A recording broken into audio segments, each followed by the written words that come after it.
Em Cristo houve a possibilidade, por causa do sangue de Cristo e da cruz, da união de dois povos. E eles deixaram de ser chamados povos de Deus a se chamar igreja. Se você não sabe como isso aconteceu e tem curiosidade, fique comigo até o final desse vídeo aqui no Bible Shock.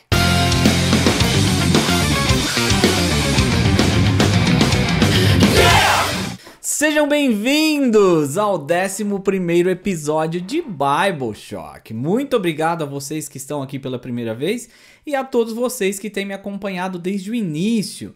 Então, peguem as suas Bíblias, abram comigo em Efésios capítulo 2, mas antes de seguirmos, quero falar a vocês que nós já fizemos Efésios capítulo 1, foi o primeiro vídeo do canal, então se você quiser saber o que se passa e também a contextualização da carta, assista o primeiro vídeo, vou deixar no final do card aqui para que você faça a sequência desse estudo, tá certo? Então, sem mais conversa, vamos à leitura. No versículo 1.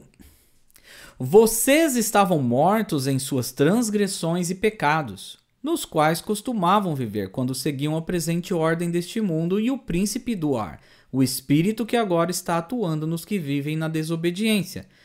Anteriormente, todos nós também vivíamos entre eles, satisfazendo as vontades da nossa carne, seguindo seus desejos e pensamentos. Como os outros, éramos, por natureza, merecedores da ira. Você vê que Paulo fala que todos nós, né? Ele está enviando essa carta aos Efésios, mas é uma carta à igreja, a todos. Nós estávamos perdidos em nossas transgressões, nos nossos delitos. Nós andávamos exatamente como qualquer pessoa desse mundo andava, sem se preocupar com errar ou não errar, sem se preocupar com nada. Nós vivíamos o tempo inteiro totalmente afastado da vontade de Deus. Porque para nós, se aproximar de Deus, por nós mesmos, seria impossível. Nós precisamos e precisávamos de que Deus intervisse em nossa história e realmente nos trouxesse para o outro lado.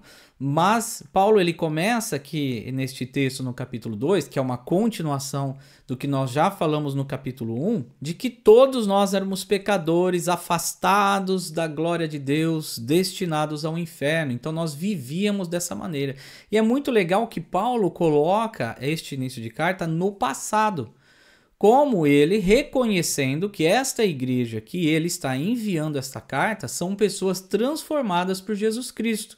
Então ele entende que todo aquele que pela fé em Cristo segue a Cristo já não vive mais nesta vida de transgressão, já não vive mais nesta vida longe de Deus. E aqui no versículo 3 ele fala: anteriormente todos nós também vivíamos entre eles, satisfazendo as vontades da carne, seguindo os desejos e pensamentos, como os outros, éramos por natureza merecedores da ira. Então ele fala éramos merecedores da ira. Paulo coloca no passado. Isso significa, então nós não merecemos mais? É que Paulo está enviando essa carta dizendo que aqueles que creem em Cristo e foram transformados em Cristo se tornaram novas criaturas. E essas novas criaturas não devem mais a lei que condena o homem ao inferno. Então por isso Paulo coloca no passado, éramos merecedores, porque só há uma possibilidade de não sermos condenados. E esta possibilidade está em Cristo Jesus e nós vamos ver isso mais para frente aqui nesta carta. Então vamos continuar a leitura. No versículo 4.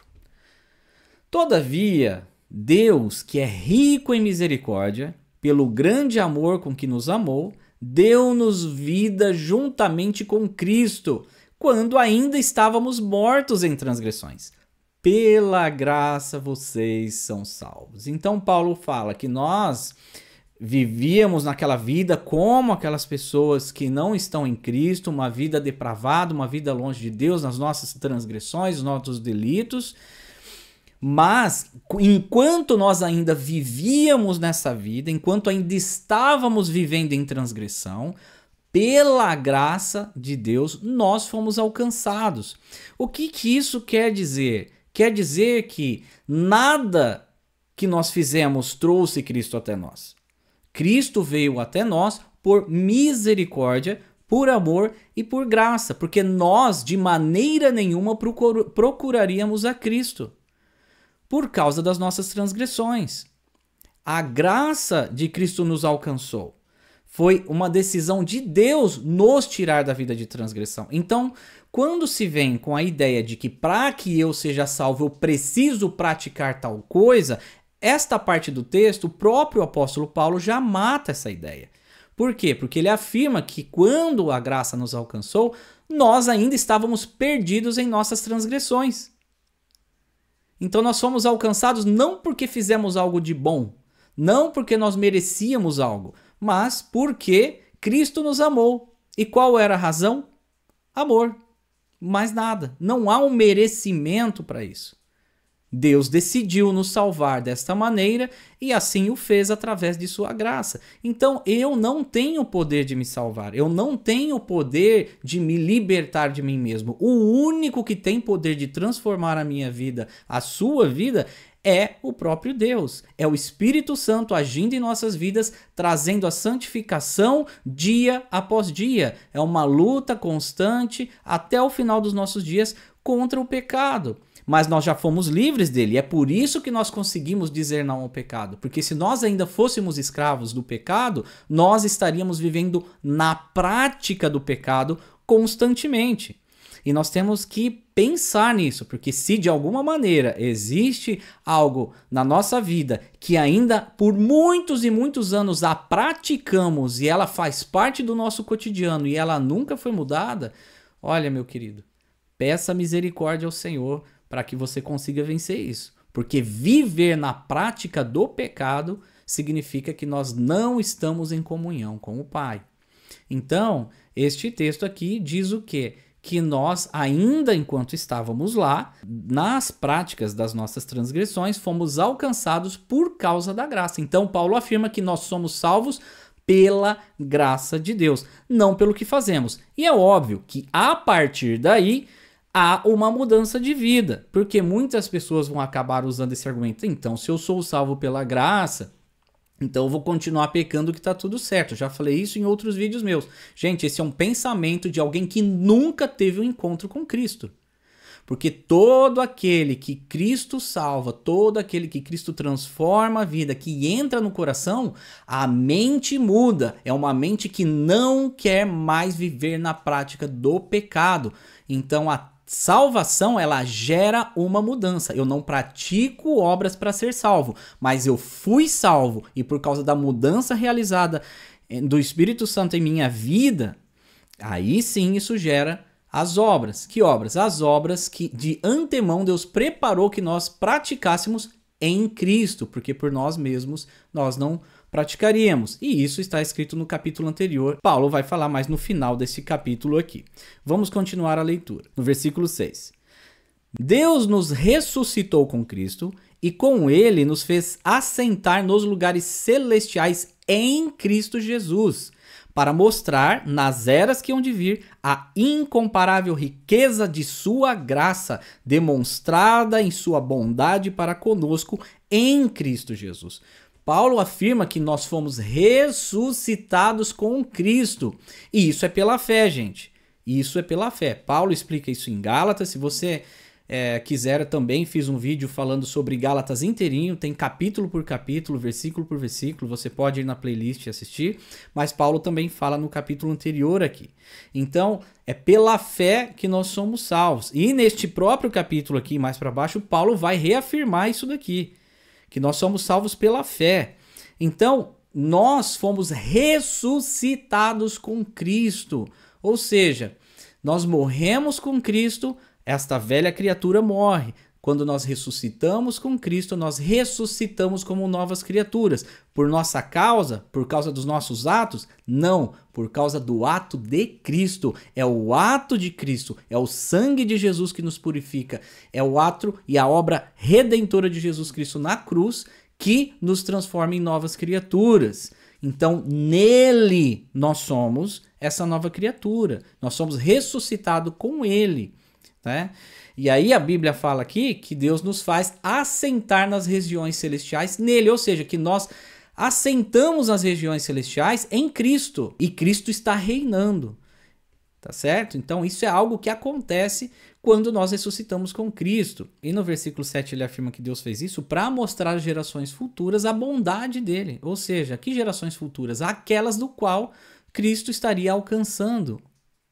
E que bondade é essa? De que nós estávamos perdidos em nossos delitos, não tínhamos forças, nós vivíamos nas nossas falhas e transgressões, sentenciados ao inferno. Não conseguiríamos sair daqui. E a bondade de Deus é: nada você fez e nada você consegue fazer, mas ainda assim eu venho e resgato você por pura graça, por misericórdia e por te amar.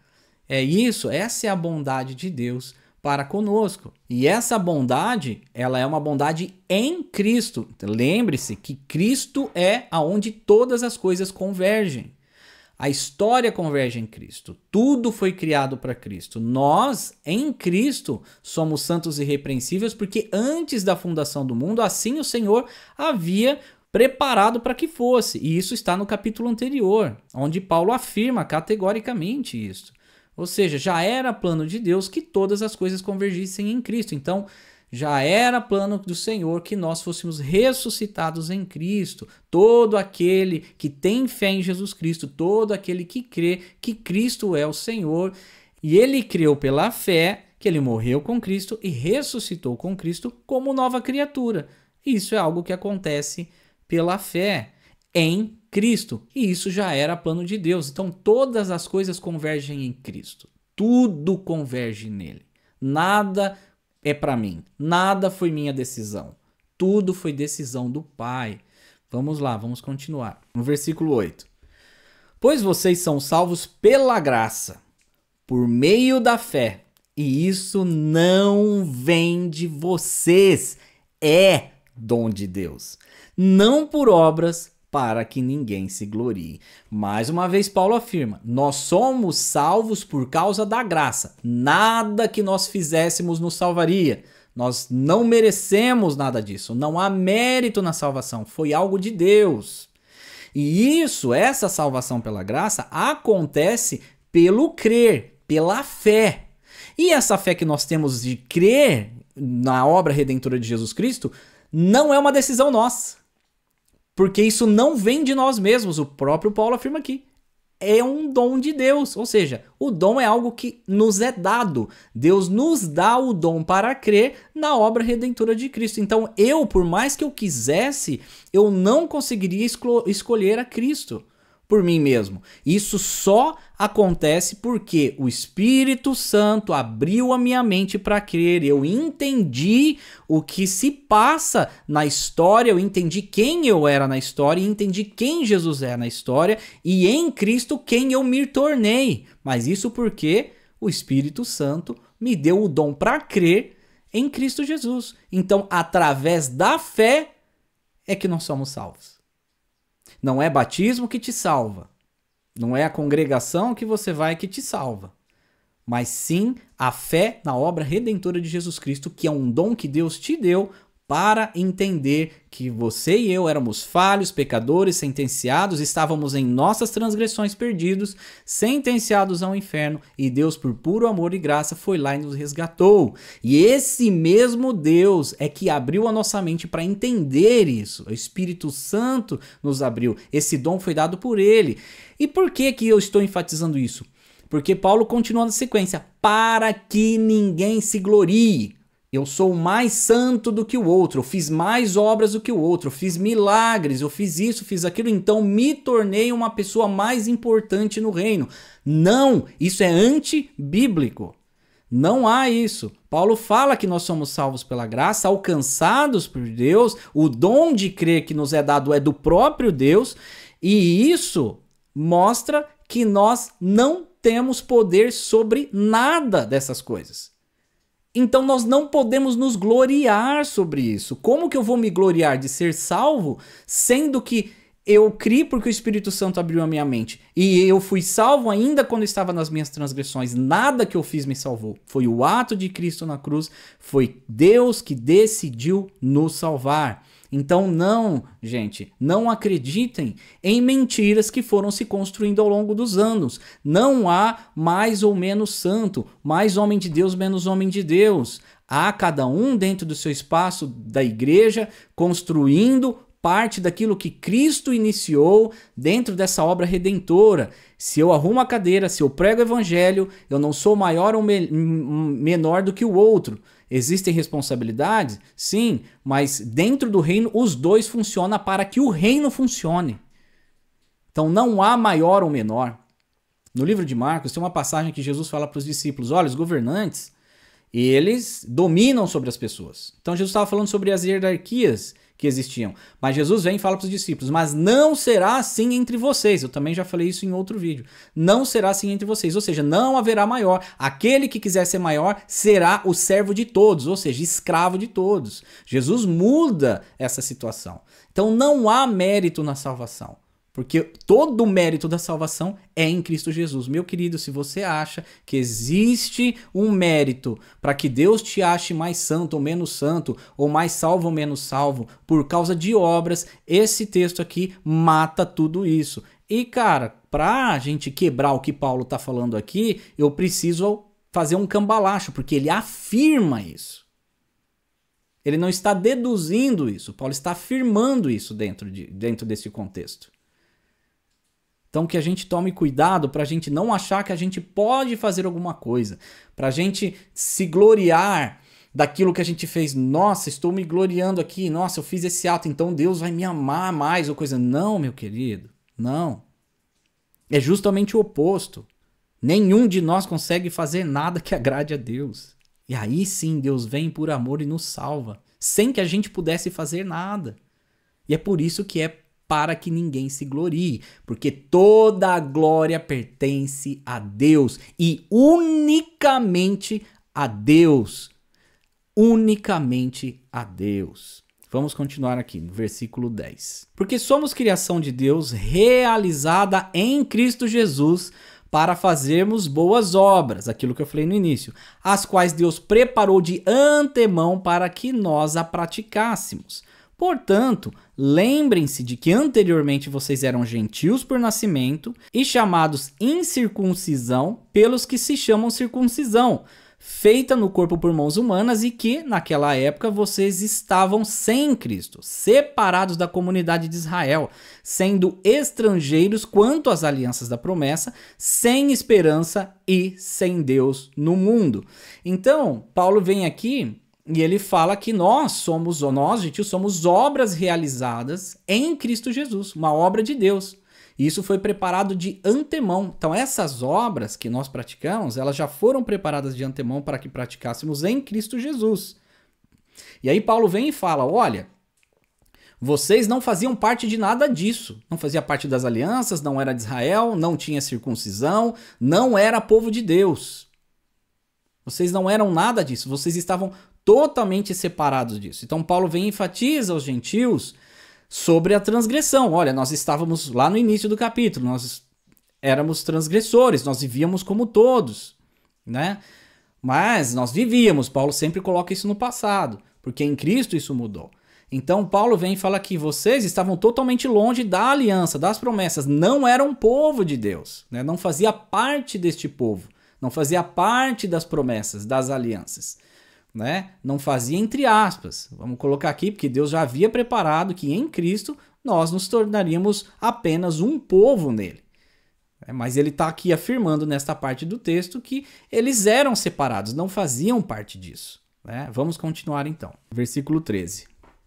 Mas agora, em Cristo Jesus, vocês que antes estavam longe foram aproximados mediante o sangue de Cristo, pois ele é a nossa paz, o qual de ambos fez um e destruiu a barreira, o muro da inimizade, anulando em seu corpo a lei dos mandamentos expressa em ordenanças. O objetivo dele era criar em si mesmo, dos dois, um novo homem, fazendo a paz e reconciliar com Deus os dois em um corpo, por meio da cruz, pela qual ele destruiu a inimizade. Lembrando que esses ambos que Paulo está falando aqui, ele está falando do povo de Israel, das alianças, e do povo gentil que não tinha as alianças. Então Paulo está falando aqui que Jesus está unificando esses dois nele. A cruz unificou, trouxe a paz, ou seja, a inimizade que existia não existe mais. Os judeus, eles tinham a lei mosaica e eles se viam como o povo exclusivo de Deus, enquanto os gentios eram considerados fora da aliança. Havia, portanto, uma separação religiosa, cultural e estrutural entre eles, representada simbolicamente pelo muro no Templo de Jerusalém, que impedia os gentios de avançar para certas áreas ali. Então Paulo usa essa imagem da barreira e do muro da inimizade para descrever essa separação aí. Mas Cristo, por meio de seu sacrifício, remove essa divisão. Então tanto o judeu quanto o gentil que crê em Cristo se torna um novo homem, ou seja, a igreja, está falando da igreja aqui, os dois, essa junção já é chamado de igreja. Povo de Deus? Sim, mas não como a conotação anterior, mas sim um novo corpo, um novo povo, a igreja do Senhor, que é estabelecida em Cristo Jesus e não mais na lei. Aí existem alguns pontos chaves aqui que eu quero falar para vocês desses versículos. Por exemplo, no versículo 14, Cristo é a nossa paz. Ele não apenas nos dá a paz, mas ele é a paz que une judeus e gentios.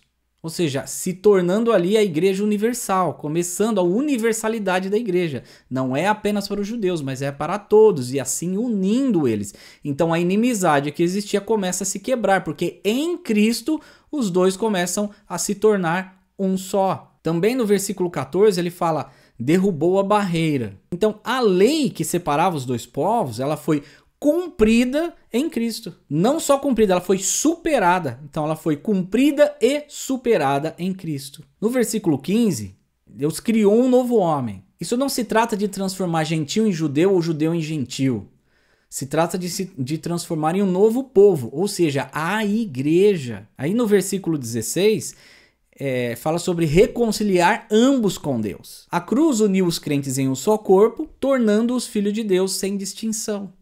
Então é isso que esses versículos estão falando aqui. Vamos continuar. Versículo 17. Ele veio e anunciou paz a vocês que estavam longe e paz aos que estavam perto. O que é paz aos que estavam longe e paz aos que estavam perto? Os que estavam longe eram os gentios, perto os judeus.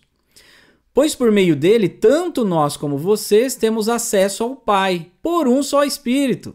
Portanto, vocês já não são estrangeiros nem forasteiros, mas concidadãos dos santos e membros da família de Deus, edificados sobre o fundamento dos apóstolos e dos profetas, tendo Jesus Cristo como pedra angular, no qual todo edifício é ajustado e cresce para tornar-se um santuário santo no Senhor. Nele, vocês também estão sendo juntamente edificados para se tornarem morada de Deus por seu Espírito. Então, Jesus veio e anunciou a paz aos que estavam longe e aos que estavam perto. Então, ele unificou, transformou a igreja de Cristo universalmente, que já não era só para os judeus mais. Então a igreja universal de Deus é isso que ela significa. Ela não é alicerçada em uma estrutura, mas sim alicerçada em Cristo, em vários povos, em várias regiões. É isso que significa a igreja universal. Então ele uniu os gentios, uniu os judeus em Cristo, tornando-os igreja. E aí por meio dele, todos nós temos acesso a Deus por um só Espírito. Que Espírito? O Espírito que nos unifica, o Espírito Santo. O Espírito que nos abriu a mente para crer que Jesus Cristo é Deus.